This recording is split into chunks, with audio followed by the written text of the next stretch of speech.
بسم اللہ الرحمن الرحیم۔ السلام علیکم ناظرین، آپ سب کو ویلکم کرتا ہوں جی آپ کے اپنے معلوماتی چینل پر۔ ناظرین، رشیا اور یوکرین کے درمیان ہر گزرتے دن میں ٹینشن بڑھتی جا رہی ہے اور رشیا نے یوکرین کی سرحد کے اوپر تقریباً 1 لاکھ سے زائد رشین ٹروپس کی نومینیشن کر دی ہے، رشین آرمی کو تعینات کر دیا ہے۔ وہی رشین آرمی نے باقاعدہ یوکرین کی سرحد کے اوپر جنگی مشقوں کا بھی آغاز کر دیا ہے۔ اس سارے معاملے کو لے کر امریکہ، مغربی ممالک، نیٹو کے ممالک جو ہیں، یورپین ممالک جو ہیں، وہ شدید پریشان دکھائی دیتے ہیں، کیونکہ ان کو پتہ ہے کہ رشیا جو ہے وہ یوکرین کے اوپر حملہ کر سکتا ہے، کیونکہ اس سے پہلے بھی جو ہے ناظرین رشیا جو ہے وہ یوکرین کے اوپر حملہ کر چکا ہے 2014 میں، اور یوکرین کے پینسویلا کو، جو کہ اسٹریٹجک لحاظ سے بہت ہی امپورٹنٹ ہے، جو کہ رشیا کو گرم پانی تک رسائی دیتا ہے، اس کے اوپر اس نے باقاعدہ 2014 میں حملہ کر کے، جس کا نام ہے کریمیا، اس کے اوپر ناظرین اس نے قبضہ کر لیا ہے۔ تو اس لیے جو مغربی ممالک ہیں ان کو خدشہ ہے کہ رشیا جو ہے یوکرین کے اوپر حملہ کرے گا۔ اب ناظرین سوال یہ پیدا ہوتا ہے کہ رشیا اور یوکرین کے درمیان پھٹا کیا ہے، اور اب اس کے ایک پینسویلا کے اوپر تو قبضہ کر چکا ہے رشیا، اب مزید رشیا یوکرین سے کیا چاہتا ہے، اور کیوں رشیا اور یوکرین کے درمیان حالات جو ہیں وہ اتنا کشیدہ ہو رہے ہیں، اور وہ یوکرین اس کی کون سی بات ہے جو نہیں مان رہا۔ تو ناظرین اس کے لیے سب سے پہلے ہمیں تھوڑا سا ہسٹری کی طرف جانا پڑے گا۔ آپ کو پتا ہوگا کہ USSR جو کہ رشیا کی قیادت میں ایک دفاعی اتحاد بنایا گیا تھا 1922 کو، اور اس کی قیادت کون کر رہا تھا؟ رشیا۔ اس کے علاوہ ناظرین USSR جو ہے اس میں کون کون سے ممالک شامل تھے؟ Ukraine, Georgia, Belarus, Uzbekistan, Armenia, Azerbaijan, Kazakhstan, Kyrgyzstan, Moldova, Turkmenistan, Tajikistan, Latvia, Lithuania and Estonia شامل ہے۔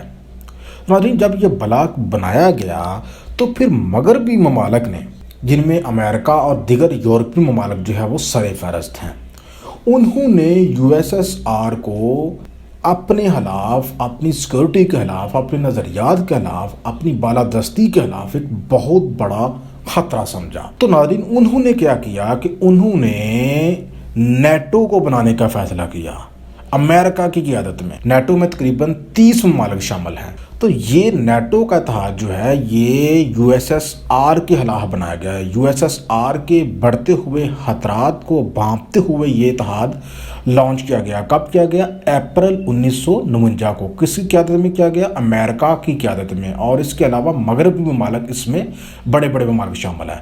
اب نیٹو کا ناظرین کیا اصول ہے کہ نیٹو کا اصول یہ ہے کہ جو ملک بھی نیٹو کا حصہ ہے، اگر اس کے اوپر کوئی نان نیٹو ملک حملہ کرتا ہے تو پھر پورا نیٹو جو ہے کلیکٹیو سیکورٹی جو ہے وہ دیتا ہے اپنے ممبر ممالک کو، اور کلیکٹیو جو ہے اکٹھا جو ہے جو اس کے اوپر حملہ کرتا ہے نان نیٹو ملک، اس کے اوپر وہ حملہ کرتے ہیں اور اس کو کاؤنٹر کرتے ہیں۔ تو ناظرین اب جو یوکرین ہے یہ چونکہ پہلے USSR کا حصہ تھا، یہ رشیا کی اثر و رسوخ میں تھا یوکرین، اور دوسرے نمبر پہ یہ رشیا کا ہمسایہ ملک ہے، اور یہ یورپ کا رشیا کے بعد دوسرا بڑا ملک ہے، اور اسٹریٹجک لحاظ سے بہت ہی امپورٹنٹ ملک ہے یوکرین۔ تو اب کیا ہے معاملہ ناظرین کہ یوکرین جو ہے، جیسا کہ میں نے آپ کو بتایا کہ USSR کا حصہ تھا، اب یوکرین جو ہے یہ نیٹو کا حصہ بنا چاہ رہا ہے۔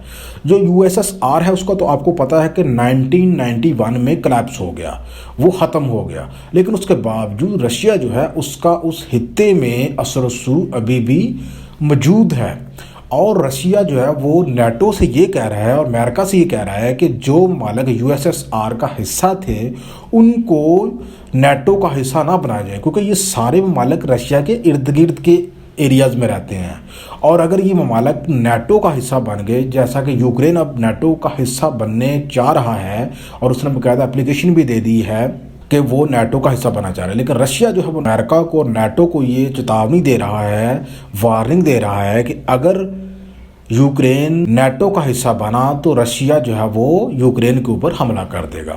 اس سے ناظرین رشیا کو یہ نقصان ہوا کہ نیٹو رشیا کے ہمسائے میں آ کے بیٹھ جائے گا، کیونکہ رشیا اور جو یوکرین ہے وہ بالکل ان کی سرحدیں آپس میں جڑی ہوئی ہیں، اور پھر رشیا کا جو اثر و رسوخ ہے وہ بھی کمزور پڑ جائے گا اس خطے میں، جو کہ اس کا بہت زیادہ اثر و رسوخ موجود ہے۔ USSR کے فلاپ ہونے کے باوجود رشیا کا اس خطے میں اثر و رسوخ موجود ہے، تو اگر نیٹو میں یوکرین اس کا ہمسایہ ملک شامل ہو گیا تو اس سے رشیا کی جو ساورینٹی ہے، اس کی جو سلامتی ہے اور اس کا جو اثر و رسوخ ہے وہ دونوں ہی متاثر ہوں گے۔ تو اس وجہ سے رشیا جو ہے یوکرین کو کہہ رہا ہے کہ وہ نیٹو میں شامل نہ ہو، اور جو دیگر USSR کا حصہ تھے پہلے ان کو بھی چیتاوانی دے رہا ہے کہ وہ نیٹو کا حصہ نہ ہوں۔ دوسری طرف نیٹو اور امریکہ کی کوشش ہے کہ وہ یوکرین کو نیٹو میں شامل کریں اور رشیا کے ہمسائے میں آ کر بیٹھیں، اور رشیا کے ساتھ جو ہے اس کا جو سخت موقف ہے مغربی ممالک کے حوالے سے اس کو کاؤنٹر کیا جا سکے۔ دوسرے نمبر پہ یہ ہے کہ ان دونوں کے آپس میں نظریاتی اختلافات ہیں، رشیا، چائنا، کمیونسٹ ممالک، اور دوسری طرف مغرب کی جو ممالک ہیں۔ تو اس طرح سے یوکرین کے شامل ہونے سے نیٹو میں رشیا اور نیٹو ممالک کے درمیان براہ راست جنگ کا خطرہ ہے۔ تو ناظرین یہ مین معاملہ ہے رشیا اور یوکرین کا۔ امید کرتا ہوں کہ ویڈیو آپ کو پسند آئی ہے۔ اگر ویڈیو اچھی لگی تو لازمی لائک کریں، فیڈ بیک کا اظہار کریں، چینل کو سبسکرائب کریں۔ خدا حافظ۔